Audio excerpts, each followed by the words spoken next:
ইউসাব্বিহু লিল্লাহি মা ফিস সামাওয়াতি ওয়া মা ফিল আরদি লাহুল মুলকু ওয়া লাহুল হামদু ওয়া হুয়া আলা কুল্লি শাইইন কাদির।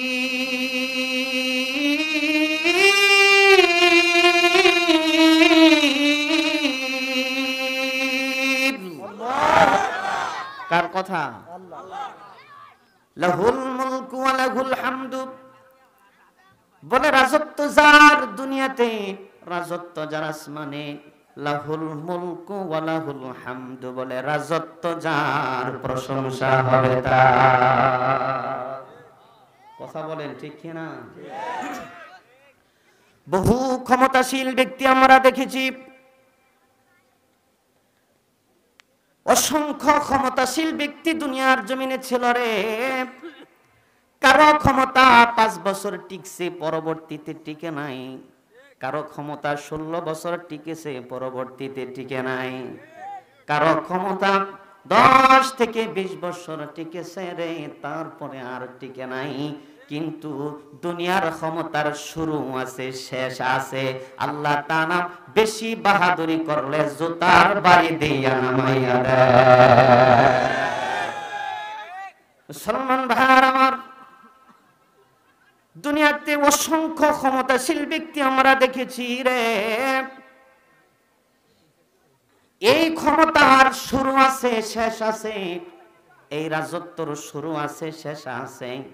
কিন্তু আমার রব আল্লাহ তাআলার যে রাজত্ব, গোটা আসমানে, গোটা জমিনে, পরকালের জিন্দেগিতে, বলে না রে কোনদিন শেষ হওয়ার না। আওয়াজ দিয়ে বলেন ঠিক কি? আল্লাহর রাজত্ব শেষ হবে না মুসলমান। আল্লাহ তাআলার রাজত্ব কোনদিন শেষ হবে না।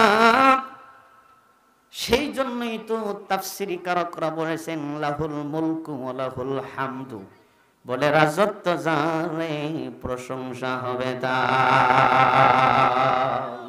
দুনিয়াতে দেখছি রে মুসলমান, মানুষ যদি কারো কাছ থেকে কিছু পায়, তাহলে তার প্রশংসার শেষ থাকে না।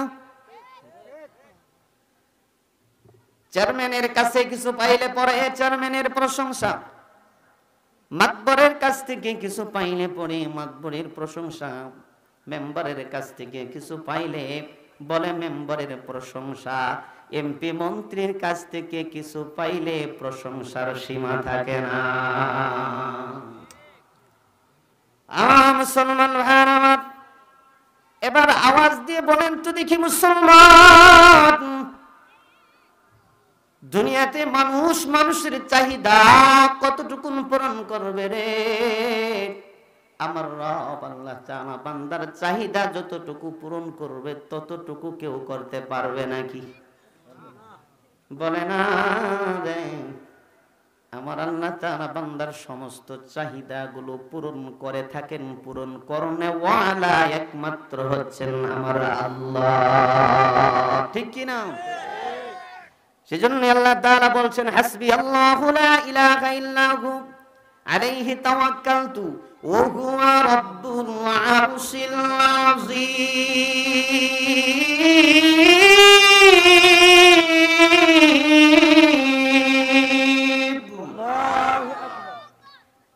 হাসবি আল্লাহু লা ইলাহা ইল্লাহু আলাইহি তাওয়াক্কালতু ওয়া হুয়া রাব্বুল আরশিল আযীম।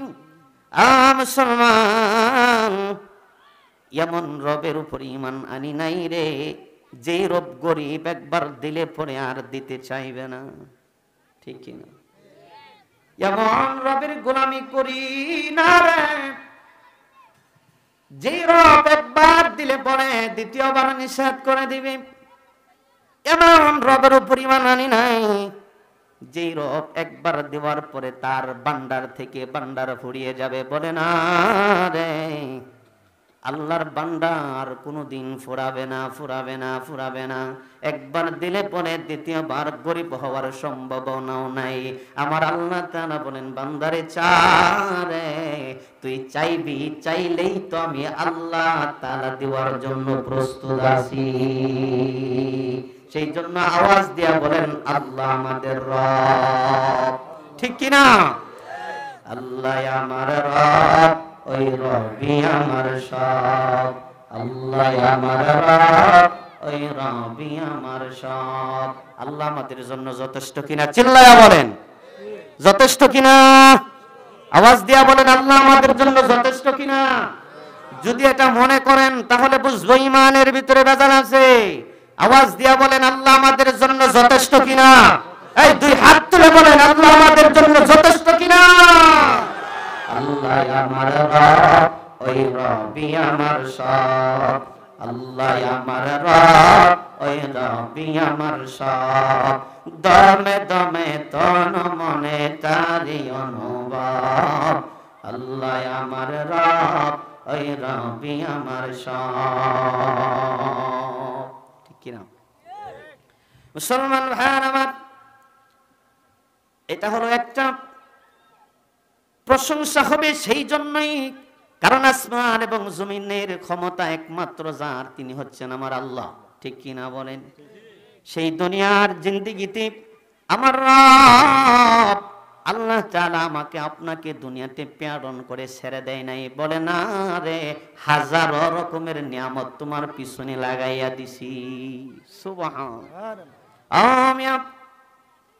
বুঝে থাকলে বলেন তো দেখি, আমার আল্লাহ তাআলা যদি 5টা মিনিটের জন্য তার নিয়ামত বন্ধ করে দেয়, কোনো মানুষ বাঁচতে পারবে নাকি?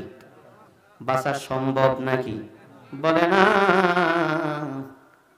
যেখানেই যাবেন সেখানেই আল্লাহর নিয়ামত, যেটা ধরবেন সেটাই আল্লাহর নিয়ামত, যেটা দেখবেন সেটাই আল্লাহর নিয়ামত, বলে যেটা খাবেন সেটাই আল্লাহর নিয়ামত। জুড়ে বলেন ঠিক কিনা?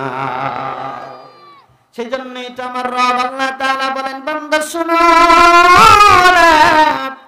লা ইন শাকারতুম লা আযিদান্নাকুম ওয়া লা ইন কাফারতুম ইন্না আযাবি লাশাদীদ।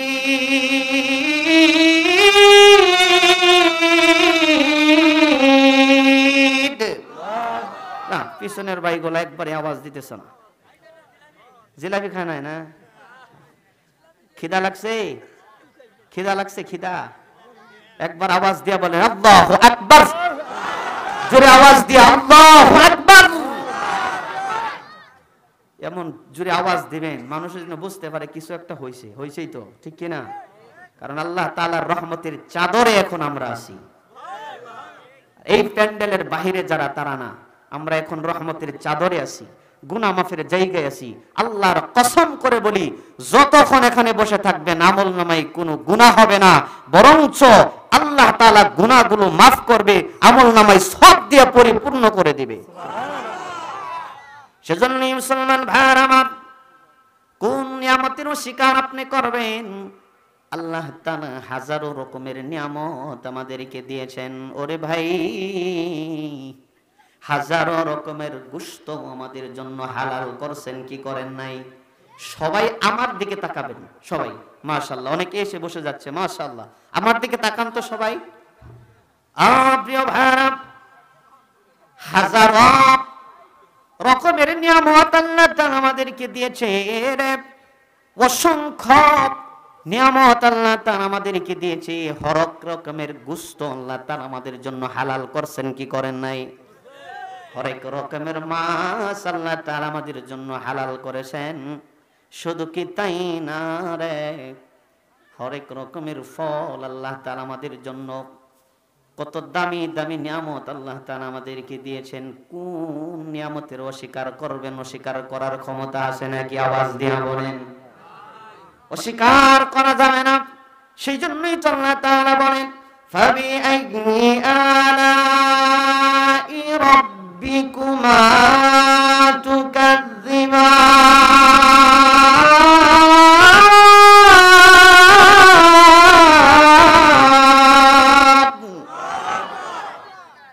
কোন নিয়ামতের স্বীকার তুমি করবা? আরে আমি হাজার রকমের নিয়ামত আল্লাহ তাআলা আমাদেরকে খাওয়াই। আমাদের বাড়িতে আমাদের মা বোনেরা বকরি, ছাগল, বেড়া, তারপরে মুরগি, কুকরা, এগুলো লালন পালন করে, কি করে না? করে না? আসে না? জনমের মতো খাইলেন, একটা বার হিসাব মিলাইয়া দেখেন নাই রে, কত দামি নিয়ামত আল্লাহ তাআলা আমাদেরকে দিয়েছে। আপনি কি জানেন, এই যে আপনার বাড়ির বড় পালের যে কুকরাটা আছে, জনমের মতো খাওয়ার জন্য এটাকে থাব্বুর মেরে ধরলেন, ধরার পরে ছুরিটা চালানোর জন্য গলাটা যখন চেপে মেরে গলাটা ধরলেন, ও মিয়া আপনি জানেন না কুকরার মুরগার বাসা বুঝতে পারেন না, কি বলে আপনি জানেন? মুরগাটা যেন ডাক দেয়া বলে, আল্লাহর গোলাম, আল্লাহ তাআলা আমাকে তোর জন্য হালাল করছে রে, আমাকে তুই জবাই করে দিবি, জনমের মতো দুনিয়া থেকে বিদায় করে দিবি, কিন্তু একটা বার ওরে আল্লাহর গোলাম, হাতের তোর সেই বাঁধনটা একটু ঢিল করে দেন রে, জনমের মতো আমার মালিককে একটা ডাক দিয়া লই। সুবহান। কিন্তু তা করি নাই রে, শক্ত করে মুঠি দিয়ে ধরে কুকরার গলায়, বেড়া বকরির গলায় ছুরিটা চালাইয়া দিলাম, জবাই করে দিলাম। কিছুক্ষণের ভিতরে ছটফট করে দুনিয়ার জমিন থেকে বিদায় হয়ে গেল। যাবার সময় কি বলে জানেন? সেই বেড়া বকরি কুকরা মুরগাটা বনে যায়, ওরে আল্লাহর গোলাম রে, দুনিয়া থেকে জনমের মতো বিদায় হয়ে গেলাম রে, কারণ তোর জন্য আমাকে আল্লাহ তাআলা আমার রব হালাল করছে। কিন্তু আমার গোশত খাওয়ার পরে যদি আমার মালিকের প্রশংসা করস রে, আমার গোশত খাওয়ার পরে যদি আমার মালিকের শুকরিয়া আদায় করস, তাহলে তোর কোনো কৈফিয়ত দেওয়া লাগবে না। কিন্তু যদি আমার গোশত খাওয়ার পরে তুই মালিকের না শুকরিয়া করস রে, পরকালের জিন্দেগিতে আমার এক একটা রক্তের হিসাবের বিনিময়, এক একটা রক্তের হিসাব না দেওয়া পর্যন্ত তোকে ছেড়ে দেওয়া হবে না। আল্লাহু আকবার। জনমের মতো খাইলাম, মুসলমান খাইলাম রে, আল্লাহ তাআলা তো নিষেধ করেন নাই, রব এইগুলো আমাদের জন্য হালাল করেছে। বান্দা রে, আমার নিয়ামত খাবি, আমার প্রশংসা করবি, আমার নিয়ামত খাবি রে, আমি মালিকের শুকরিয়া আদায় করবি, আমার নিয়ামত খাবি রে, আমার কদমে তুই সিজদা দিবি রে, আমি আল্লাহ তাআলা কথা দিলাম রে, লা আজিদান্না, বান্দারে আমি আল্লাহ নিয়ামত আরো বাড়াইয়া দিব। সুবহান। কিন্তু না শুকরিয়া করলে রে বান্দা, আমার রব ডাক দিয়া বলেন, ইন্না আযাবি লাশাদীদ।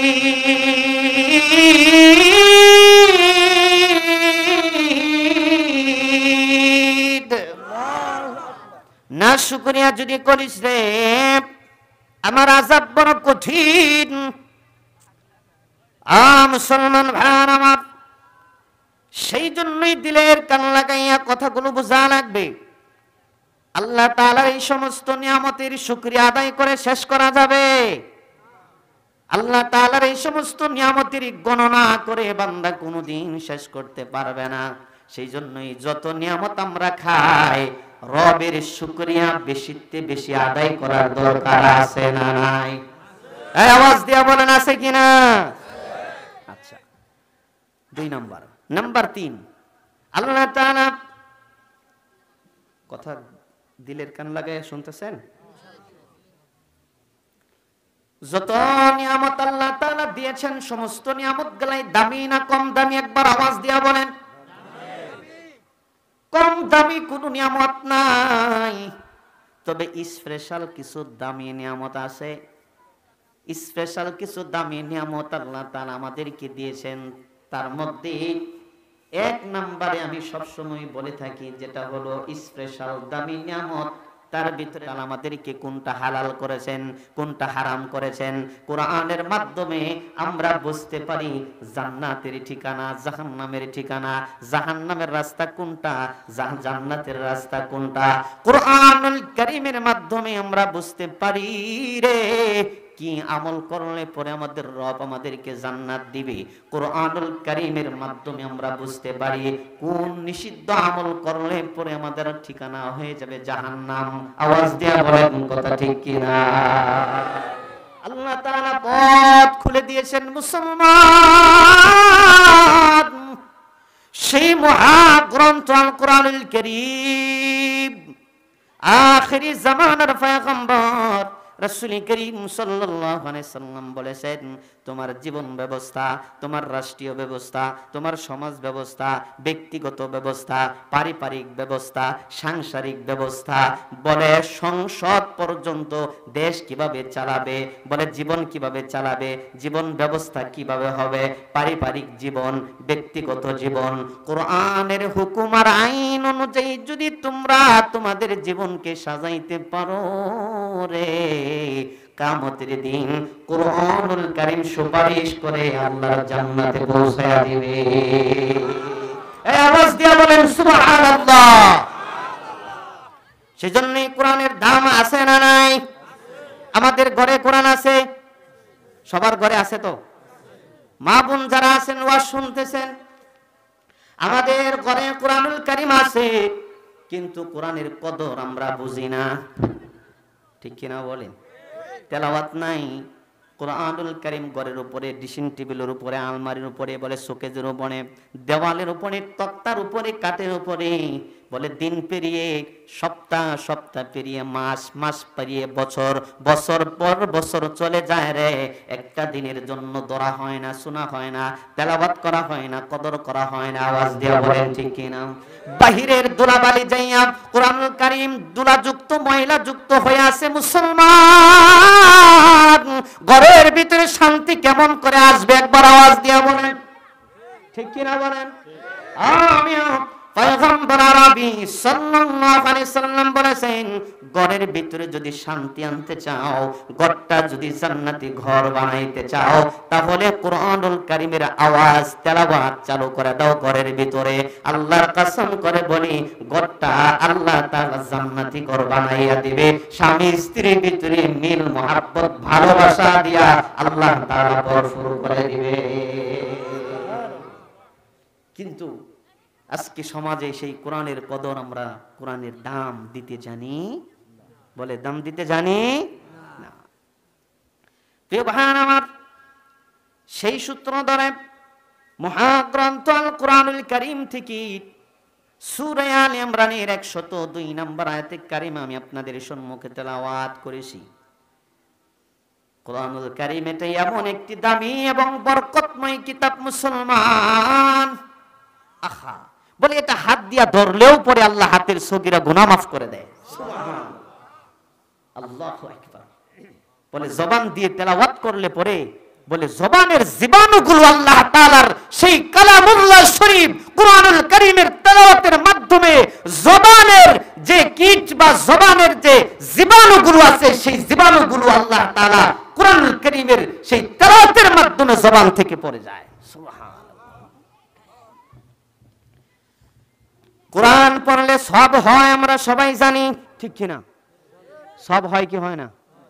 কোরআন পড়লে সব হয়, আমরা সবাই জানি।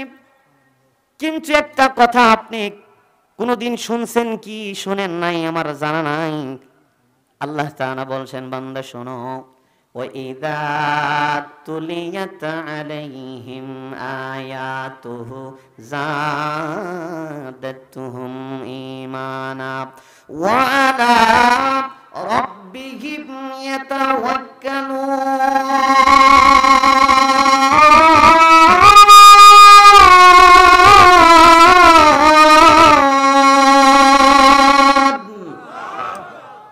কোরআনের তেলাওয়াত শুনলে মজা লাগে কিনা? এই আওয়াজ দিয়ে বলেন লাগে? আল্লাহু আকবার আওয়াজ আসতে হবে না জোরে হবে? জোরে বলেন আল্লাহু আকবার। কোরআনুল কারীমের তেলাওয়াত এটা এমন একটা মধু এবং মজা আল্লাহ তাআলা দিয়ে দিয়েছেন মুসলমান। বলে কোরআন পড়লে, কোরআন শুনলে পরে আল্লাহ তাআলা শুধু নেকি দিবে এমনটা না, বলে দামি নিয়ামত ঈমানটাকে আল্লাহ বাড়াইয়া দেয়। বলে যেই ঈমান না থাকলে জান্নাতে যাওয়া সম্ভব হবে না। বলে যেই ঈমান ছাড়া যদি কোনো ব্যক্তি দুনিয়া থেকে বিদায় নেই, তার ঠিকানা হয়ে যাবে জাহান্নাম। কোথায়? জাহান্নাম। সেই জন্যই আল্লাহ তাআলা বলেন, বান্দা শুনো রে, কোরআন পড়বি রে, তোর দামি নিয়ামত ঈমান আমি আল্লাহ বাড়াইয়া দিব। সুবহানাল্লাহ।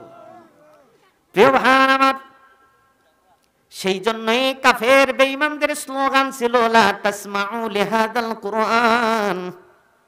এটা কাফের বেঈমানদের স্লোগান ছিল, কোরআন শোনা যাবে না, কোরআন পড়া যাবে না, শোনা যাবে না। কারণ তারা ভালো করেই জানতো কোরআন শুনলেও পরে বলে কাফের কালেমা পড়ে মুসলমান হয়ে যায়। সুবহানাল্লাহ। এটা তাদের স্লোগান ছিল, কোরআন শোনা যাবে না, কোরআন শোনা যাবে না। কাফের বেঈমানেরা বলতো, শোনো শোনো, কোরআন শুনবা না। বলে যেখানে কোরআনের তেলাওয়াত হবে সেখানে তোমরা হট্টগোল লাগাইয়া দিবা, হাতে তালি দিবা, দুলে বাড়ি দিবা। বলে তাও যদি না পারো, কানের ভিতরে আঙ্গুল লাগাইয়া বসে থাকবা, কোরআন শুনবা না। কারণ তারা ভালো করেই জানে কোরআন শুনলে আল্লাহ দিলের ভিতরে ঈমান ঢুকাইয়া দেয়। সুবহানাল্লাহ।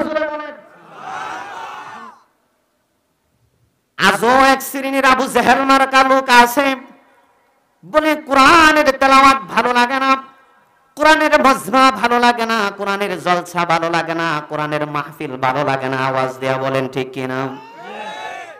বলে কোরআনের মাহফিল যেখানে হবে টাকা দিতে পারবা না, কারণ কোরআনের বাগান, এই কোরআনের মাহফিল সাজাইতে গেলে কিছু টাকার প্রয়োজন হয় কি হয় না? সে নিজেও দিবে না, আরেকজনকেও দিতে যেন না দেয়, সেই জন্যই চেষ্টা করবে। মুসলমান ভাইরা আমার, সেই জন্যই কাফের বেঈমানদের মতো অভ্যাস করা যাবে না। বলে যেখানে কোরআনের মাহফিল হবে, যেখানে কোরআনের তেলাওয়াত হবে, যেখানে কোরআনের আওয়াজ হবে, আমরা আসি না নাই? এই আওয়াজ দিয়া বলেন আপনারা আছেন তো সবাই? ইনশাআল্লাহ আল্লাহ কবুল করুন, জোরে বলুন আমিন। অর্থ দিয়ে, বিবেক দিয়ে, বুদ্ধি দিয়ে, শ্রম দিয়ে সেই বাগান সাজাইবেন। কোরআনুল কারীম যেখানে তেলাওয়াত হবে, কোরআনের আলোচনা যেখানে হবে, যেভাবেই পারেন সহযোগিতা করবেন। ফায়দা কি হবে জানেন? কোরআনের সাথে থাকার কারণে কিয়ামতের দিন কোরআনুল কারীম সুপারিশ করে আল্লাহর জান্নাতে পৌঁছায়া দিবে। সেজন্যই মুসলমান ভাইরা আমার, কাফের বেঈমানদের স্লোগান ছিল লা তাসমাউ লিহাদাল কুরআন, কোরআন শোনা যাবে না। কিন্তু তারপরেও আখরি জামানার পয়গম্বর নবী আরবি সাল্লাল্লাহু আলাইহি সাল্লাম কোরআনের দাওয়াত বন্ধ করেন নাই। বলে মানুষের কাছে কোরআনের দাওয়াত নিয়ে গেছে। বলে যেই মানুষগুলা রাসূলকে সম্মান করে কোরআন গ্রহণ করে নিয়েছে, আল্লাহ তাআলা জাহান্নামী মানুষগুলা জান্নাতি বানাইয়া দিয়েছে। এই চিল্লায়া বলেন সুবহানাল্লাহ। আবু জেহেলের মাথা গরম হয়ে গেল। এত নিষেধ করার পরেও, তারপরেও মুহাম্মদের দল বাড়ি হচ্ছে, মুহাম্মদের দল বাড়ি হচ্ছে। কি করা যায়? চিন্তা ফিকির করে আরবের সবচেয়ে বড় কবি লাবিব ইবনে রবিকে খবর দিল। লাবিব ইবনে রবিকে ডাক দিয়া বলেন, লাবিব শোনো শোনো, বলে মুহাম্মদ যে কিতাব পড়ে, মুহাম্মদ যে কোরআন পড়ে, মুহাম্মদ যে কবিতা পড়ে, এটা এমন একটা কবিতা, এমন একটা কালাম যেটা শুনলে পরে মানুষের ঈমান বেড়ে যায়, যেটা শুনলে পরে বলে কাফের কালেমা পড়ে মুসলমান হয়ে যায়। আল্লাহ ইবনে রবি শুনো, মুহাম্মদ যে কিতাব পড়ে, মুহাম্মদ যে কোরআন পড়ে, মুহাম্মদ যে কবিতা পড়ে, এই কবিতার মতো, এই কোরআনের মতো, এই কিতাবের মতো হুবহু একটা তৈরি করে দাও। নাউজুবিল্লাহ কয় না? এবার লাবিব ইবনে রবি আরবের বিখ্যাত কবি ডাক দিয়ে বলেন, এটা আমার পক্ষে সম্ভব, এটা কোনো ব্যাপারই না, এটা কোনো ব্যাপারই না। বলে কি বানানো লাগবে? শুধু স্যাম্পলটা একটু দাও, স্যাম্পল দাও। আবু জাহেল ডাক দিয়া বলেন, লাবিব রে, স্যাম্পলের জন্য স্যাম্পল তো আমার কাছে নাই, স্যাম্পলের প্রয়োজন হলে মুহাম্মদের কাছে যাওয়া লাগবে। একবার আওয়াজ দিয়া বলেন না ভাই সুবহানাল্লাহ। লাবিব ইবনে রবিকে নিয়ে কাফের বেঈমানেরা চলল আল্লাহর নবীর দরবারে। আখিরি জামানার পয়গম্বর নবী করিম সাল্লাল্লাহু আলাইহি সাল্লামের সামনে আবু জেহেল যা বলে, বাতিজা তুমি যে কালাম পড়ো, তুমি যে কবিতা পড়ো, তুমি যে কিতাব পড়ো, একটু শোনাও তো দেখি। লাবিব ইবনে রবি সবচাইতে বড় কবিরে নিয়ে আসছি, ও হুবহু একটা তৈরি করে দিবে। আল্লাহর নবী বলেন, তাই নাকি? বলে হ্যাঁ। আল্লাহর নবী সাল্লাল্লাহু আলাইহি সাল্লাম কুরআনুল কারীমের বড় কোন সূরা না, ছোট্ট একটি সূরা সূরাতুল কাউসার তেলাওয়াত করে শোনায়া দিলেন। আল্লাহর নবী বলছেন, ইন্না আ'তাইনাকাল কাউসার, পড়েন ফাসাল্লি লিরাব্বিকা ওয়ানহার ইন্না শানিআকা হুয়াল আবতার। আল্লাহু আকবার। আল্লাহর নবী সাল্লাল্লাহু আলাইহি ওয়াসাল্লাম যখন এই সূরাতুল কাউসার তেলাওয়াত করলেন, তেলাওয়াত শেষ হওয়ার সাথে সাথে লাবিব ইবনে রবি তেলাওয়াত শোনার সাথে সাথেই, তেলাওয়াত শেষ হওয়ার সাথে সাথেই কালেমা পড়ে মুসলমান হয়ে গেছে। লাবিব ইবনে রবি কালেমা পড়ে মুসলমান হয়ে গেছে। আবু জেহেল ডাক দিয়ে বলেন, লাবিব রে, আল্লাহ কিসের জন্য আর করলিটা কি? আল্লাহ হুবহু কিতাব বানিয়ে দিবে, আল্লাহ হুবহু কালাম বানিয়ে দিবে, আল্লাহ হুবহু সূরা তৈরি করে দিবে, আল্লাহ হুবহু কবিতা তৈরি করে দিবে, আর তুই দেখি কালেমা পড়ে মুসলমান হয়ে গেলি।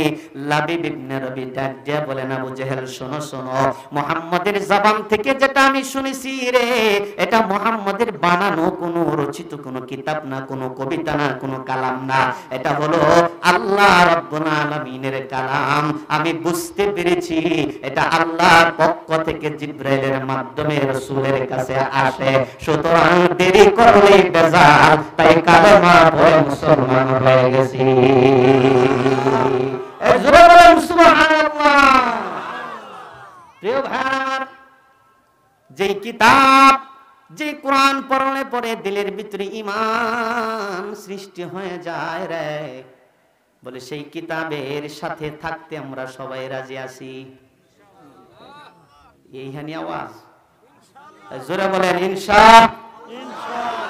কোরআনের মাহফিলে থাকতে রাজি আছি। বলে কোরআন যেখানে পড়ানো হয় নবীর ঘর মাদ্রাসার সাথে থাকতে রাজি আছি। বলে কোরআন যারা পড়ে, কোরআন যারা পড়ায়, তাদেরকে ভালোবাসার জন্য, মুহাব্বত করার জন্য রাজি আছেন মুসলমান? দুই খানা হাত তুলে আল্লাহকে দেখান, ফেরেশতারা ক্যামেরা করবে। নারায়ে তাকবীর। আল্লাহ কবুল করুন, জোরে বলুন আমিন। কতদিন আছেন? কতদিন? বলে যতদিন এ দেহে থাকিবে পরাণ, ততদিন গে যাব কোরআনের গান। কথা কয় না? এইটা আওয়াজে ওয়াজ করুন যাব। এই সদর এই হরিপুর থেকে ওয়াজ করে আইছি কালকে রাত করে, এই 15 ঘন্টা জার্নি করে আপনার করে এখানে আইছি। আমার সেটা আপনার দুর্বল বেশি। কথা কয় না? এইটা আওয়াজে ওয়াজ করতাম না, আওয়াজ দিতে হবে। যতদিন এ দেহে থাকিবে পরাণ, ততদিন গে যাব কোরআনের গান। বলেন ততদিন গে যাব কোরআনের গান। কোরআন হলো আমার রবের দান, জীবন চলার পথে সংবিধান।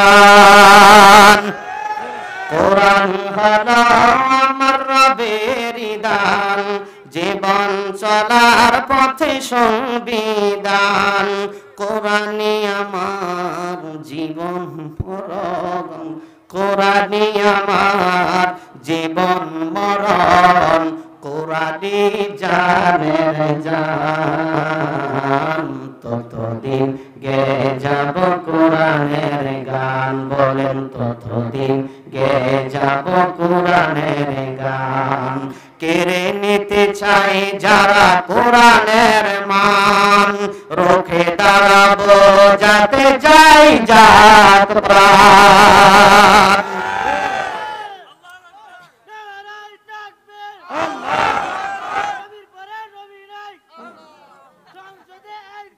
বলেন নবীর পরে নবী নাই, নবীর পরে নবী নাই, আল কোরআনের আলো, বলেন মাশাআল্লাহ।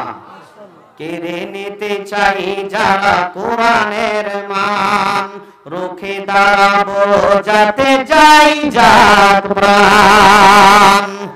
জানো কি তোমরা পরপারে শহীদের আছে কি সম্মান, ততদিন গে যাব কোরআনের গান, যতদিন এ দেহে থাকিবে পরাণ, ততদিন গে যাব।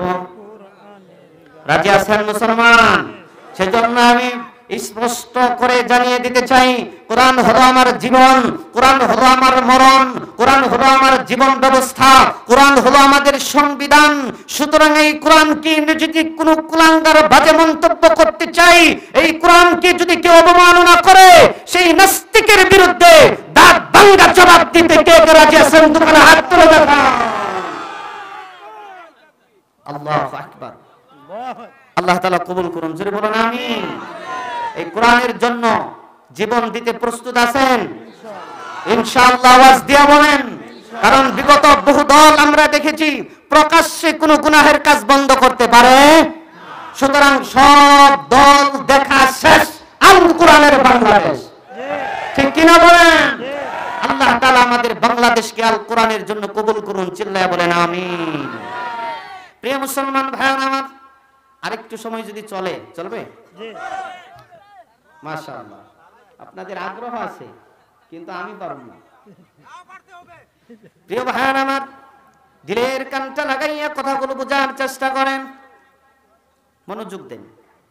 আল্লাহর নবী, আখিরি জামানার নবী, নবী করিম সাল্লাল্লাহু আলাইহি সাল্লামের কাছে গ্রাম থেকে একজন সাহাবী আসছে।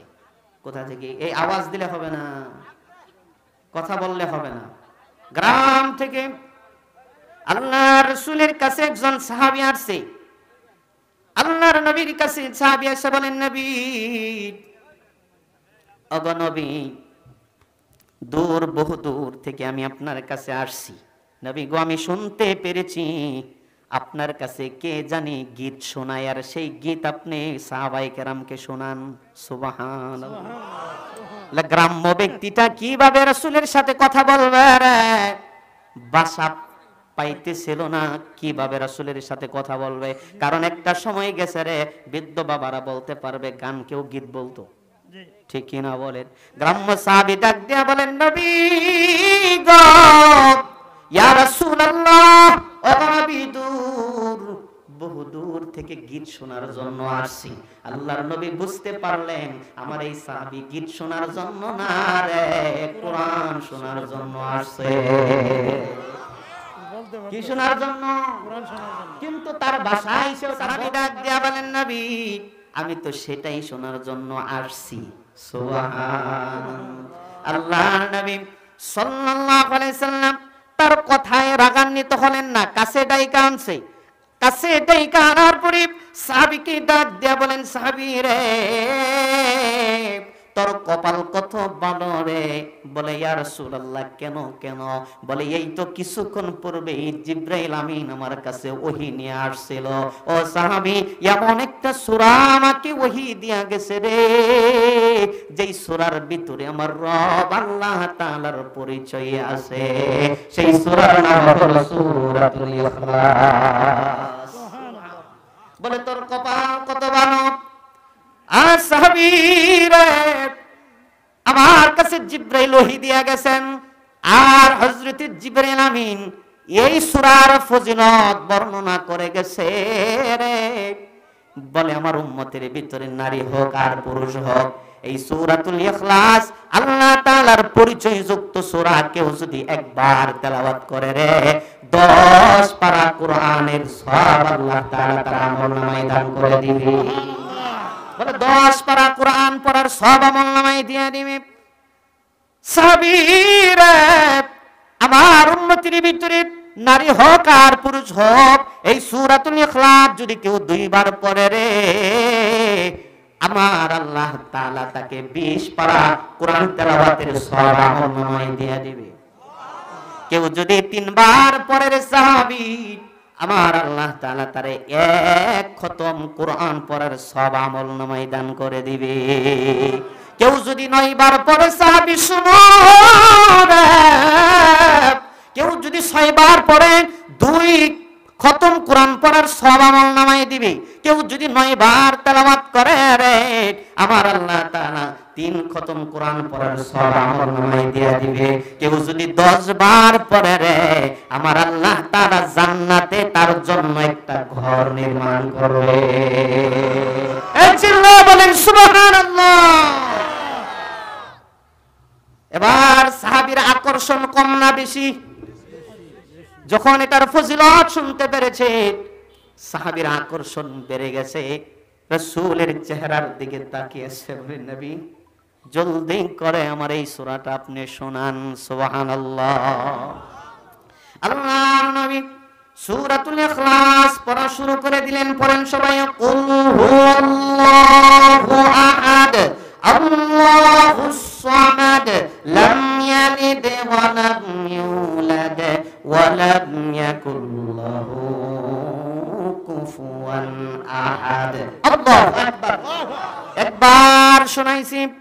সাহাবী গ্রাম্য সাহাবী ডাক দিয়া বলেন, নবী গো মনে কিছু না করলে একটা কথা বলি। রাসূল বলে, বলো। সাহাবী ডাক দিয়া বলেন, নবী গো আরেকবার কি শোনানো যায় নাকি? আল্লাহর নবী আরেকবার শোনাইছে। সাহাবী ডাক দিয়া বলেন, নবী গো আমার মুখস্থ হয় নাই, মেহেরবানি করে যদি আরেকবার পড়তেন মনে হয় আমার মুখস্থ হইয়া যাইতো। সুবহানাল্লাহ। সাহাবী আরেকবার যখন এই কুরআনুল কারীমের সূরাতুল ইখলাস আল্লাহর রাসূলের জবান থেকে শুনেছে সাহাবীর মুখস্থ হয়ে গেছে। সুবহানাল্লাহ। এই দিকে আল্লাহর নবী সূরাতুল ইখলাস তেলাওয়াত করে রে বলে আয়াত শেষ হওয়ার পরে সাহাবী জোরে জোরে তাকবীর মেরে দেয়। আল্লাহু আকবার, আল্লাহু আকবার, আল্লাহু আকবার। সাহাবী তাকবীর মানে বলে ঈমানের পরে তাকবীর মানে আমরা কোরআন শোনার পরে তাকবীর দেই কি দেই না? সাহাবীও তাকবীর মারা দেয়। আল্লাহু আকবার, আল্লাহ বড়, আল্লাহু আকবার, আল্লাহ বড়। আমার আল্লাহ কত সুন্দর, আমার আল্লাহ কত ভালো। বড় পড়ি একটু দেয় আর একটু। সুবহানাল্লাহ। বলে পড়ি কম দেয় আমার আল্লাহ বেশি রে। আমার আল্লাহ কত ভালো রে, আমার আল্লাহ কত ভালো। সাহাবী জোরে জোরে তাকবীর মারে। সেই জায়গায় আল্লাহর নবীর আরেকজন সাহাবী আব্দুর রহমান বিন আউফ রাদিয়াল্লাহু তাআলা আনহু উপস্থিত ছিলেন। জলদি করে ধর দিয়ে সেই সাহাবী গ্রাম্য সাহাবীকে টান দিয়ে আব্দুর রহমান বিন আউফ তার কলিজায় লাগায়া দিছে, বুকের সাথে লাগায়া দিছে। সুবহানাল্লাহ। এত খুশি হয়ে গেছেন সাহাবী আব্দুর রহমান বিন আউফ রাদিয়াল্লাহু তাআলা আনহু ডাক দিয়া বলেন, নবী গো ইয়া রাসূলুল্লাহ অনুমতি যদি দেন তাহলে আপনার এই গ্রাম্য সাহাবীর আমি কিছু হাদিয়া দিতে চাই। সুবহান। কি দিবে, কি দিবে? এই মনোযোগ আছে, মনোযোগ আছে। মাথা নিচে না, উঁচু করেন, উঁচু করেন, আমার দিকে তাকান। আব্দুর রহমান বিন আউফ রাদিয়াল্লাহু তাআলা আনহু বলেন, নবী গো অনুমতি যদি দেন আপনার এই গ্রাম্য সাহাবীর আমি কিছু হাদিয়া দিতে চাই। আল্লাহর নবী বলেন, সাহাবীরে কি হাদিয়া তুমি দিবা রে? সাইয়্যিদ আব্দুর রহমান বিন রাদিয়াল্লাহু তাআলা আনহু আব্দুর রহমান বিন আউফ রাদিয়াল্লাহু তাআলা আনহু ডাক দিয়া বলেন, নবী ইয়া রাসূলুল্লাহ ইয়া হাবিবাল্লাহ আমার বাড়িতে গর্ভবতী একটি উট আছে। কি আছে? গর্ভবতী একটি উট আছে। আপনি অনুমতি দিলে সেই উটটাই আমি আপনার সাহাবীরে হাদিয়া দিয়া দিব। সুবহানাল্লাহ। আওয়াজ দিয়া বলেন তো দেখি, বাড়িতে বেড়া বকরি বা উট বকরি ছাগল যেটা গরু আমরা লালন পালন করি, পুরুষের চাইতে মহিলার অবদান কম না বেশি? বলে মহিলাদের অবদান বেশি। এটার লেদা আছে না, পরিষ্কার করা, এটারে ঘাস খাওয়ানো, খের কেটে দেওয়া। বলে সবচাইতে অবদান পুরুষের চাইতে নারীদের বেশি না কম? আব্দুর রহমান বিন আউফ রাদিয়াল্লাহু তাআলা আনহু বাড়িতে চলে আসছেন। বাড়িতে আসার পরে বিবিকে ডাক দেয়া বলেন, বিবি রে গ্রাম থেকে আল্লাহর নবীর একজন সাহাবী আসছে রে। তার ঈমানের পাওয়ার দেখে আমি তাকে কিছু দেওয়ার ইরাদা করেছি। স্ত্রী ডাক দিয়া বলেন, স্বামী কি দেওয়ার জন্য এরাদা করছেন? সাহাবী ডাক দিয়া বলেন, বিবিরে, আমাদের ঘরে, আমাদের বাড়িতে আমাদের একটা উট আছে না, উট। বলে এই কয়দিনের ভিতরে এটা বাচ্চা প্রসব করবে। বলে বিবিরে, অনুমতি যদি দাও এই উটটাই আমি সেই সাহাবীরে হাদিয়া দিতে চাই। বিবি ডাক দিয়া বলেন, স্বামী গো, আর দেরি করা যাবে না। আপনি যে ওয়াদা করেছেন ওয়াদার উপর আপনি অটল থাকেন। আমার কাছে কৈফিয়ত দেওয়া লাগবে না, অনুমতি লাগবে না। জলদি করে আপনার সেই গ্রাম্য আল্লাহ রাসূলের সেই গ্রাম্য সাহাবীর এই উটটা হাদিয়া দিয়া দেন। সুবহান। উটের রশি ধরে ধরে সাহাবী আল্লাহর নবীর দরবারে আসে। আল্লাহর রাসূলের হাতে উটের রশি দিয়া নবীকে ডাক দিয়া বলেন, নবী, আপনার বরকতি হাত দিয়ে আপনার সাহাবীরে হাদিয়া দিয়া দেন। সুবহানাল্লাহ। আল্লাহ রাসূল তার বরকতি হাত দিয়া যখন গ্রাম্য সাহাবীর হাতে রশিটা ধরিয়ে দিলেন হাদিয়া, এই দিক দিয়া জিবরাইল আমিন আবার হাজির হয়ে গেছে। জিবরাইল এসে বলেন, নবী গো, আব্দুর রহমান বিন আউফ বাড়িতে যাওয়ার আগেই তার সুসংবাদ দিয়া দেন।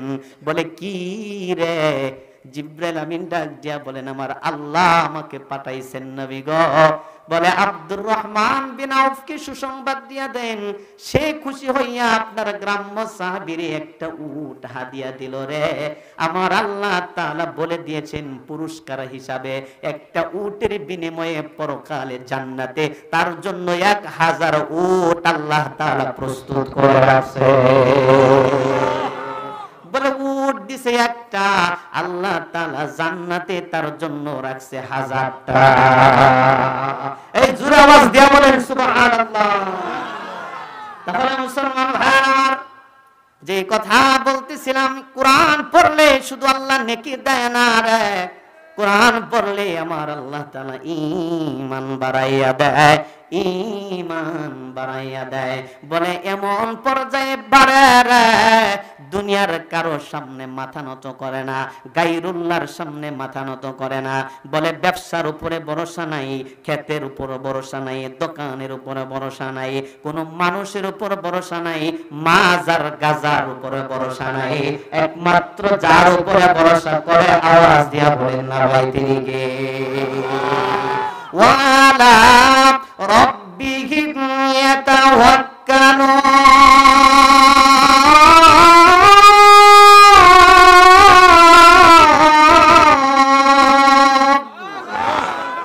একমাত্র খাঁটি মুমিন ভরসা করে কার উপরে? আওয়াজ দিয়া বলেন। প্রিয় ভাই আমার, কিন্তু দুনিয়ার সিস্টেম হলো আজকে গায়রুল্লাহর উপরে আমরা ভরসা করে শুরু করে দিয়েছি, ঠিক কি না বলেন?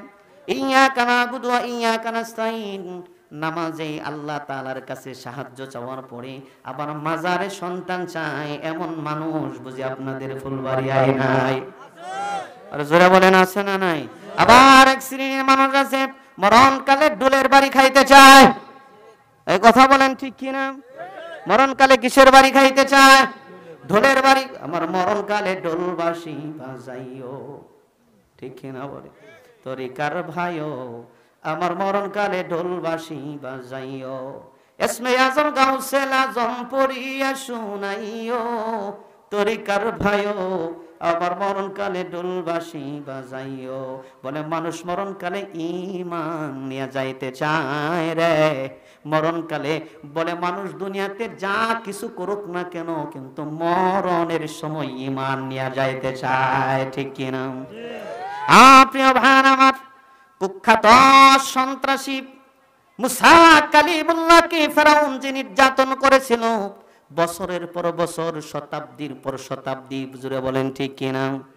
এত অত্যাচার জুলুম নির্যাতন করার পরেও রে, এই কুখ্যাত সন্ত্রাসী ফেরাউন যেদিন দুনিয়া থেকে নীল দরিয়ার ভিতরে বিদায় নিয়ে যাবে, বলে যখন একবার পানির উপরে আসে, একবার পানির নিচে যায়, চুবনি খাইতে খাইতে ফুটকা মাছের মতো ফেরাউন মোটা হয়ে গেছে। বলে বাঁচার কোনো রাস্তা নাই, সঙ্গের সাথী নাই রে, ডানেও কেউ নাই, বামেও কেউ নাই, সামনেও কেউ নাই। পিছনেও কেউ নাই। মরণকালে ফেরাউন বুঝলো আর বাঁচার কোনো রাস্তা নাই। বলে জীবনে যা কিছু করছি রে সব আমি ভুল করেছি, এবার আমি ঈমান আনতে চাই। আমানতু লা ইলাহা ইল্লাল্লাহ, আল্লাহু আকবার। ফেরাউন যখন ঈমান আনা শুরু করলো, বলে বনি ইসরাইল যেই রবের উপর ঈমান এনেছিল আমিও সেই রবের উপর ঈমান আনলাম, কিন্তু আল্লাহ বলে না না না, এখন আর হবে না রে। আমার পয়গম্বর রে তুমি অনেক কষ্ট দিয়েছো, মানুষের উপর অনেক নির্যাতন জুলুম করেছো, আজকে তুমি যতবার বলো না আর তোমাকে চান্স দেওয়া হবে না। জীবনে অনেক চান্স তুমি পাইছিলে রে, সমস্ত চান্স তুমি হাতছাড়া করেছো, আজকে আর তোমাকে সুযোগ দেওয়া হবে না। শুধু তা না, আল্লাহ তাআলা পানির প্রতি অর্ডার করলেন, মাছের প্রতি অর্ডার করলেন, পানি রে বললা তোর কে বানাইছে? পানি বলে আল্লাহ তুমি আমারে বানাইছো। বলে তোর কাজ কি? বলে আমার কাজ হলো মানুষকে পচানো। ঠিক কিনা বলেন? পানি অর্ডার দিলাম রে, ফেরাউনের লাশ তোর দ্বারাতে নষ্ট হবে না। মাছকে অর্ডার করলেন, মাছ তোরে কে বানাইছে? কো আল্লাহ তুমিই তো বানাইছো। বলে তোর কাজ কি? বলে খাদ্য খাওয়া। বলে ফেরাউনের লাশ খাদ্য হিসাবে গ্রহণ করতে পারবি না। আবার আল্লাহ তাআলা পানির প্রতি অর্ডার করলেন, মাছের প্রতি অর্ডার করলেন। 1000 বছর চলে যায়, ফেরাউনের লাশ পানি নষ্ট হয় না, মাছে খাবার হিসাবে গ্রহণ করে না মুসলমান। আজও পর্যন্ত আল্লাহ শুটকি বানাইয়া আছে। আওয়াজ দিয়ে বলেন ঠিক কিনা? সেজন্যই মুসলমান ভাইরা আমার, একমাত্র ভরসা করা লাগবে কার উপরে? আওয়াজ দিয়া বলেন আল্লাহ তাআলার উপর। বান্দা যখন ভরসা করে আমার আল্লাহ তাআলা ডাক দিয়া বলেন ওয়ালা তাহিনু ওয়ালা তাহজানু ওয়া আনতুমুল আ'লাউনা ইন কুনতুম মুমিনিন। বলে কোনো ভয় নাই, কোনো চিন্তা নাই, কোনো টেনশন নাই রে, যদি মুমিন হও আমি আল্লাহ তাআলা তোমাদেরকে সাহায্য করব। সুবহানাল্লাহ। কানা হাক্কান আলাইনা নাসরুল মুমিনিন। মুমিন বান্দাদেরকে সাহায্য করা আমি আল্লাহ বলেন, আমার রব বলেন, তাদেরকে সাহায্য করা আমি রবের উপর ওয়াজিব হয়ে যায়। এই জোরে বলেন সুবহানাল্লাহ। প্রিয় ভাইরা আমার, তাহলে আমরা ভরসা করব কার উপরে? আল্লাহ তাআলার উপরে।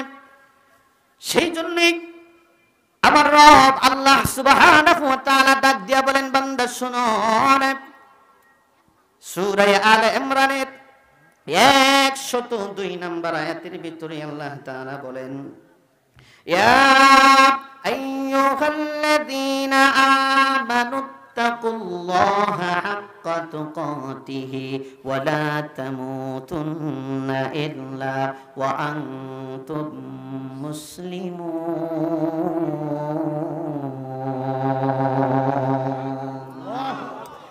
দুনিয়ার মানুষ শুনো,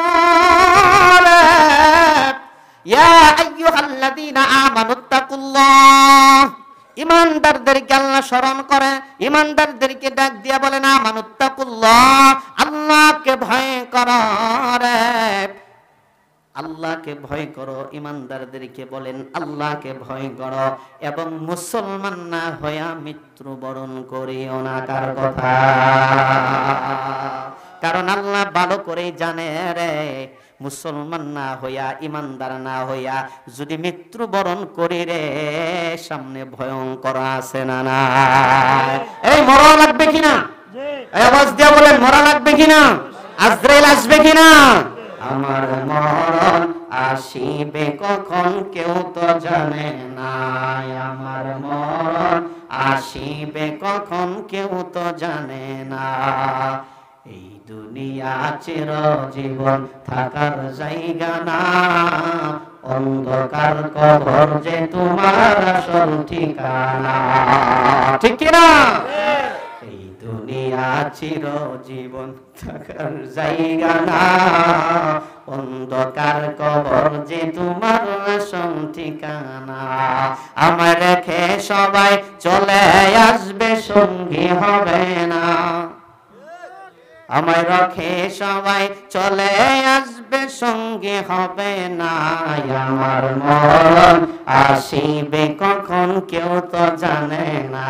বলেন আমার মরণ আসিবে কখন, ঠিক কিনা বলেন? কখন, কোন টাইমে, কোন সময় রে মালাকুল মউত আজরাইল চলে আসে আমাদের জানা আছে নাকি?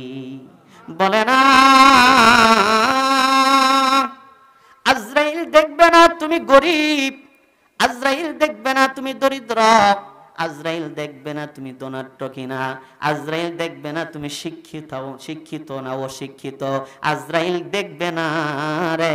কারণ মালাকুল মউত এমন একটা বস্তুর নাম রে, যার মতো নিষ্ঠুর আর কেউ হতে পারে না, ঠিক কিনা? মালাকুল মউত আজরাইল এমন নিষ্ঠুর রে, মায়ের কুল থেকে সন্তানকে কেড়ে নিয়ে বলে মার বুক খালি করে দেয়। বলে সন্তানের কাছ থেকে মাকে বাবাকে কেড়ে নিয়ে আরে সন্তান রে ইতিম করে দেয়। বলে স্বামীর কাছ থেকে স্ত্রীকে কেড়ে নিয়ে স্বামীকে একা করে দেয় রে। স্ত্রীর কাছ থেকে স্বামীকে কেড়ে নিয়ে স্ত্রীর বিধবা করে দেয়। মালাকুল মউত বড় নিষ্ঠুর একটা নাম, ঠিক কিনা? আওয়াজ দিয়া বলে। সেজন্যই মুসলমান ভাইরা আমার, আহা, মালাকুল মউত আসবে রে, আজরাইল আসবে, আমার সামনে আসবে, আপনার সামনেও আসবে, ঠিক কিনা? আওয়াজ দিয়া বলেন। যখন টাইম হয়ে যাবে, ইদা জাআ আজালুহুম লা ইস্তাখিরুনা সাআতাও ওয়া লা ইস্তাকদিমুন। যখন টাইম হয়ে যাবে, নির্ধারিত টাইমে তুমি গরিব না ধনী সেটা দেখার দরকার আজরাইলের পড়বে না। বলে মার স্তনের দুধ সন্তান খাইতেছে, কিন্তু ওই সন্তানের জন্য হুকুম হয়ে গেলে আজরাইল তাকাইবে না, দুধ খাওয়া শেষ হোক, ঠিক কিনা বলেন? মুসলমান ভাইরা আমার কাছে আসবে, আপনার কাছে আসবে, কিন্তু আজরাইলের কোনো অনুমতি লাগে না, অনুমতির দরকার আজরাইলের পড়ে না, ঠিক কিনা? কিন্তু দুনিয়ার জমিনে এমন একটা ঘরে, যেই ঘরে ঢোকার জন্য আজরাইল অনুমতি চায়। একটা মাত্র ঘর, একটা মাত্র ব্যক্তি যার কাছে আজরাইল আসার জন্য অনুমতি চায়, ঘরে ঢোকার মতো অনুমতি চায়, সেই ব্যক্তি আর কেউ নয়, আমার আপনার দরদি নবী, নবী মুহাম্মদুর রাসূলুল্লাহ। আওয়াজ দিয়া বলেন সাল্লাল্লাহু আলাইহি ওয়াসাল্লাম। আমি যারে প্রেমে পাগল সে তো মদিনা, আমি যারি প্রেমে পাগল সে তো মদিনা। প্রেম নলে পুরে মরি, প্রেম নলে পুরে মরি, ও হে রব্বানা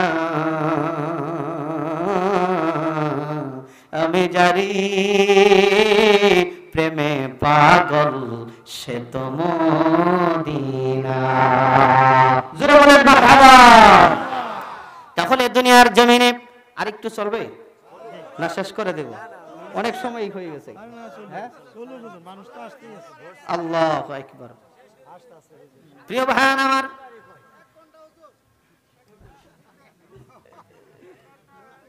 দুনিয়ার জমিনে একটা মাত্র ঘর, যেই ঘরে ঢোকার জন্য, এই শুনেন, যেই ঘরে ঢোকার জন্য মালাকুল মউত আজরাইল পারমিশন চায়, সে আর কেউ না, আমার আপনার দরদি নবী মুহাম্মদুর রাসূলুল্লাহ। আওয়াজ দিয়ে বলেন ভাই সাল্লাল্লাহু আলাইহি ওয়াসাল্লাম। আহা, বলে মরণ কালে, একেবারে মরণ যখন নিকটবর্তী হয়ে গেল রে, বারবার আজরাইলকে, জিব্রাইল আমিনকে আল্লাহ তাআলা আল্লাহর নবীর কাছে পাঠায়া দেয়। বলে এত ঘন কোনদিন আর জিব্রাইল আসে নাই।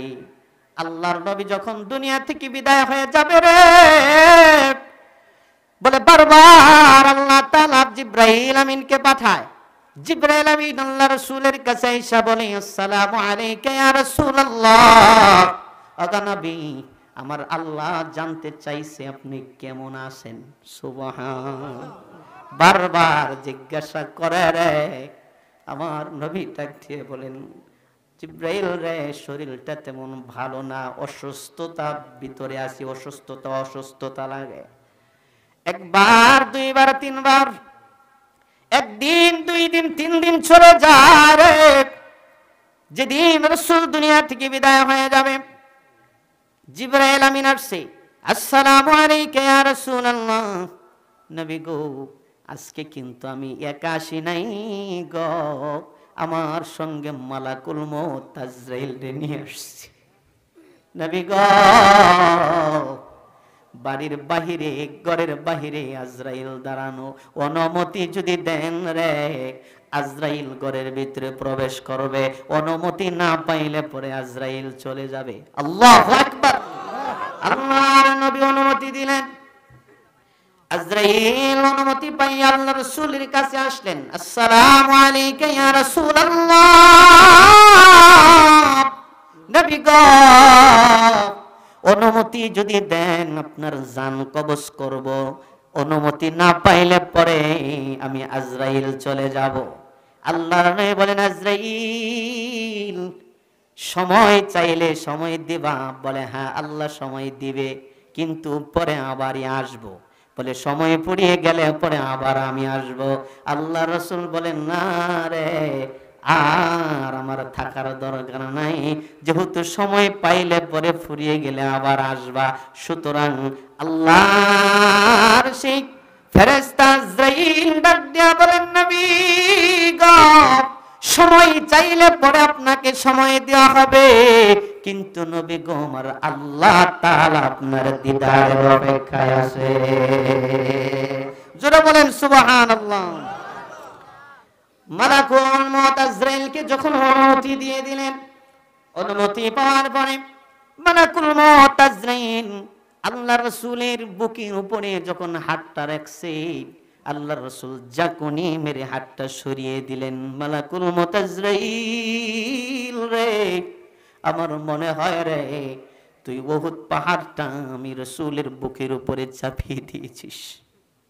আবার আজরাইল হাত রাখছে, আবার জাকুনি মেরে হাত সরিয়ে দিয়ে আজরাইল কি ডাক দিয়া বলেন, আজরাইল, এবার মনে হয় রে, গোটা আসমানটা তুই আমার বুকের উপরে চাপিয়ে দিয়েছিস। আবার আজরাইল হাত রাখছে, আবার জাকুনি মেরে হাত সরিয়ে দিই। আল্লাহর নবী ডাক দিয়ে বলেন, আজরাইল, এবার শুধু উহুদ পাহাড় না রে, গোটা আসমান না, আমার মনে হয় রে, পুরা পৃথিবীটা আমি রাসূলের বুকের উপরে চাপিয়ে দিয়েছি। এই যদি হয় মরণের যন্ত্রণা, সমস্ত যন্ত্রণা আমার দিয়া দে, আমার উম্মত মরণের সময় এত কষ্ট করবে রে, আমি রাসূল সইতে পারবো না। দুনিয়ার মানুষ শোনো, এই দিক দিয়া মালাকুল মউত আজরাইল রাসূলের জান কবজ করে, আবার আল্লাহ রাসূলের সাথে কথা বলে। মালাকুল মউত ডাক দিয়া বলেন, নবী গো, ওয়াদা দিলাম গো, আপনার খাঁটি উম্মত যারা হবে তাদের জানটা আমি এমন ভাবে কবজ করব রে, মায়ের স্তনের দুধ খেয়ে সন্তান যেভাবে ঘুমায়া যায়, মায়ের কোনো খবর থাকে না, আপনার খাঁটি উম্মতের জানটা আমি আজরাইল সেইভাবে কবজ করে নিব। জোরে বলেন সুবহানাল্লাহ, নারে তাকবীর। প্রিয় ভাই আমার, সেই নবীকে কোনদিন দেখতে পারি নাই রে। মদিনাওয়ালা নবী মদিনায় শুয়ে আছেন, ঠিক কিনা বলেন? কি কিন্তু দোয়া করবেন, আল্লাহ জীবনে একবার হলে স্বপ্নের যুগে হলেও রাসূলকে দেখার সুযোগ করে দিও। যেই রাসূলের আদর্শের উপরে যদি জীবনটা গড়াইতে পারেন মুসলমান, সেই রাসূল কিয়ামতের দিন সুপারিশ করে আল্লাহর জান্নাতে পৌঁছায়া দিবে। একবার দিয়া বলেন সুবহানাল্লাহ। সেই নবীর রওজা জিয়ারত করার নিয়ত আছে? মদিনা, মক্কা মদিনা যাওয়ার নিয়ত আছে? আওয়াজ দিয়ে বলেন, দুহাত তুলে দেখান নিয়ত আছে কার কার? রাসূলের রওজা জিয়ারত করার নিয়ত আছে কার কার? আল্লাহ কবুল করুন, জোরে বলুন আমিন। মনে বড় আশা ছিল যাব মদিনায়। বলেন ভাই, গভীর রজনী, মন থেকে, দিল থেকে বলেন না, আল্লাহ কবুল করবে। মনে বড় আশা ছিল যাব মদিনায়, সালাম আবি করব গিয়ে, সালাম আবি করব গিয়ে নবীজির রওজায়।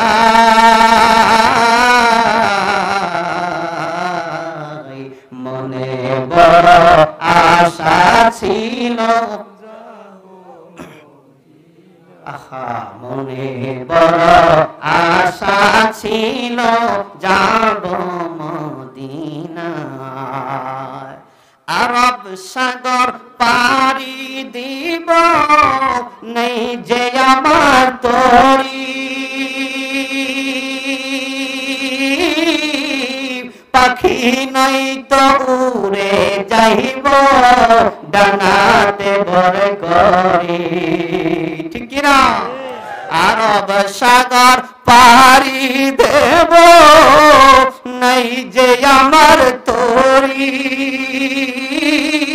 পাখি নই তয়রে যাইব ডানাতে ভরে করে। আমার আশায় আছে সম্ভাবনা নাই, আশায় আছে সম্ভাবনা নাই, করি কি উপায়। মনে বড় আশা ছিল, আহা মনে বড় আশা ছিল যাব মদিনায়। সালাম আমি করব গিয়ে, সালাম আমি করব গিয়ে নবীজির রওজায়। মনে বড় আশা ছিল যাব মদিনায়। বলেন মনে বড় আশা ছিল। আল্লাহ যেন কবুল করেন, জোরে বলেন আমিন। আরেকটু জোরে বলেন আমিন। প্রিয় ভাই আমার, সেই জন্যই কথাগুলো দিলের কান লাগায়া 5টা মিনিট পরে আখিরি মোনাজাত। সেই জন্যই বলেন মুসলমান শোনো শোনো, ইয়া আইয়ুহাল্লাযীনা আমানু তাকুল্লাহা হাক্কা তুকাতিহি ওয়া লা তামুতুন্না ইল্লা ওয়া আনতুম মুসলিমুন।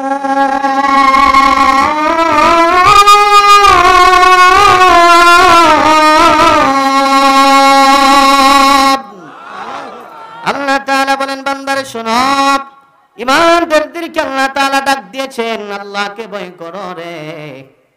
কারণ আজকে আমরা যারা ঈমান আনছি রে ভাই, ঈমান আনার মতো আনতে পারি নাই। আল্লাহ বলেন, আমিনু কামা আমানান নাস, ঈমান আনো রে তাদের মতো ঈমান যারা ঈমানের জন্য জীবন দিছে রে, ঈমান দেয় না। ঈমানের জন্য হাত দিয়েছে, ঈমানের জন্য পা দিয়েছে, ঈমানের জন্য বুক ছিঁড়েছে, ঈমানের জন্য কল্লা দিয়েছে, ঈমানের জন্য রক্ত দিয়েছে, ঈমানের জন্য শহীদ হয়েছে, ঈমানের জন্য জীবন দিছে, ঈমান দেয় না। ঠিক কিনা বলেন? ঈমানের জন্য সব দিয়েছে রে, কিন্তু ঈমান দেয় নাই। ঈমান দেয় নাই। জোরে বলেন ঠিক কিনা? সেই জন্যই আমিনু কামা আমানান নাস, তাদের মতো ঈমান যদি আমরা আনতে পারি, মুসলমান আনতে যদি পারি তাদের মতো ঈমান, ইমানের বলিয়ান হইয়া বলে আমার কোরআনের উপর, আমার কলিজার টুকরা নবীর উপর, আমার কোরআনের উপর অবমাননা করবে, আমার রাসূলকে কেউ গালি দেবে, ইমানদার কোনোদিন সহ্য করতে পারে না। ঠিক কিনা আওয়াজ দিয়া বলেন? সেজন্যই মুসলমান ভাই আমার, ইমান আনা লাগবে তাদের মতো ইমান। বলে কেমন রে? হযরত সুমাইয়া রাদিয়াল্লাহু তাআলা আনহা সর্বপ্রথম ইসলামের জন্য জীবন দিছে রে মহিলাদের ভিতরে। বলে আবু জাহেল, কুখ্যাত সন্ত্রাসী আবু জাহেল, সুমাইয়া রাদিয়াল্লাহু তাআলা আনহা এবং তার ছেলেকে গাছের সাথে ঈমান আনার অপরাধে বেঁধে ফেলেছে। ঈমান আনার অপরাধে বেঁধে বলে সন্তানের উপরে আঘাত করে, মার উপরে আঘাত করে। সন্তানকে ডাক দিয়া বলেন, আম্মা কালেমা ছেড়ে দে, ঈমান ছেড়ে দে, তোদেরকে ছেড়ে দেওয়া হবে। ঈমান ছাড়বি না, তোর মাকে তোর সামনে উলঙ্গ করব। একবার আওয়াজ দিয়া বলেন নাউযুবিল্লাহ। আম্মারের মা সুমাইয়া রাদিয়াল্লাহু তাআলা আনহা ডাক দিয়া বলেন, আম্মা যতই হুমকি আর ধুমকি আসুক না কেন, জীবন চলে যাবে রে, ঈমান দিবি না, কাফের বেঈমানের সামনে মাথা নত করবি না। বলে এমন সন্তান পেটে গর্ভে ধারণ করি নাই রে, যেই সন্তান মায়ের আঘাতে, মৃত্যুর আঘাতে কাফের বেঈমানদের ভয়ে ঈমান ছেড়ে দিবে। জোরে বলেন সুবহানাল্লাহ। এবার কঠিন হয়ে গেছেন, কঠিন। আবু জাহেল কুখ্যাত সন্ত্রাসী সুমাইয়া রাদিয়াল্লাহু তাআলা আনহাকে তার গায়ের কাপড়গুলো টেনে টেনে টেনে টেনে লোকজনকে লাগাইয়া খোলায়। বলে সন্তানের সামনে রে মাকে উলঙ্গ করে, মাকে আঘাত করে, সন্তানের কি সহ্য হয় নাকি? সন্তান আম্মার কি করবে রে, তারও তো হাত পা বাঁধা, কিছু করার নাই। আবার এই দিক দিয়া মা বলেছে এমন সন্তান গর্ভে ধারণ করি নাই যেই সন্তান কাফের বেঈমানের সামনে মাথা নত করবে। আল্লাহু আকবার। সন্তান আমার কি করবে রে, চোখের পানিগুলো ফালায়, মাচান মাথাটা নিচের দিকে দিয়ে আমার রব আল্লাহকে ডাক দেয়, আল্লাহ আমার সামনে আমার মাকে উলঙ্গ করে আমার সহ্য হয় না গো, জমিটা ফাঁকা করে দাও না, আমি মাটির নিচে ডুবে যাই। এদিক দিয়ে আমারে মারতে মারতে মারতে মারতে হযরত সুমাইয়া কি মুহূর্তের ভিতরে দুনিয়া থেকে বিদায় করে দিল রে, রক্তাক্ত করে দুনিয়া থেকে বিদায় করে দিল। বৎসার আঘাতে সুমাইয়া বিদায় হয়ে যায় রে। বলে জীবন দিছে রে, ঈমান দেয় না, ঈমান দেয় না। সেজন্য আমার আল্লাহ বলেন আমিনু কামা আমানান নাস, ঈমান আনো তাদের মতো ঈমান যারা ঈমানের জন্য জীবন দিছে রে, ঈমান দেয় না। আল্লাহু আকবার। প্রিয় ভাইরা আমার, সেজন্য আমি বারবার শুধু বলি রে, এই যে চোখের পানি, অনেক যুবক ভাইদের চোখে পানি চলে আসছে, অনেক মুরব্বী বাবাদের চোখের ভিতরে পানির ফোঁটাগুলো টলমল করতেছে। বাবারে চোখের পানির বড় দাম। বলে চোখের পানির এত দাম রে, চোখের পানির মাধ্যমে বান্দার জিন্দেগির গুনাহ আল্লাহ মাফ করে দেয়। চোখের পানির মাধ্যমে বান্দা এমন দামি হয়ে যায় রে, বলে জাহান্নামী মানুষ আমার আল্লাহ জান্নাতি বানাইয়া দেয়। জোরে বলেন সুবহানাল্লাহ। চোখের পানির বড় দাম রে, চোখের পানির বড় দাম। অনেক সন্তান এখানে আছেন, মাকে হারিয়ে চোখের পানি, বাবাকে হারিয়ে চোখের পানি, ঠিক কিনা বলেন? আহা, মা নাই বাবা নাই, অনেক সন্তান এখানে আছেন, অনেকেরই মা বাবা আবার জীবিত আছে। আমি বারবার বলি রে বাবা, যতদিন মা বাবা থাকে রে, মা বাবার কদর বুঝি না।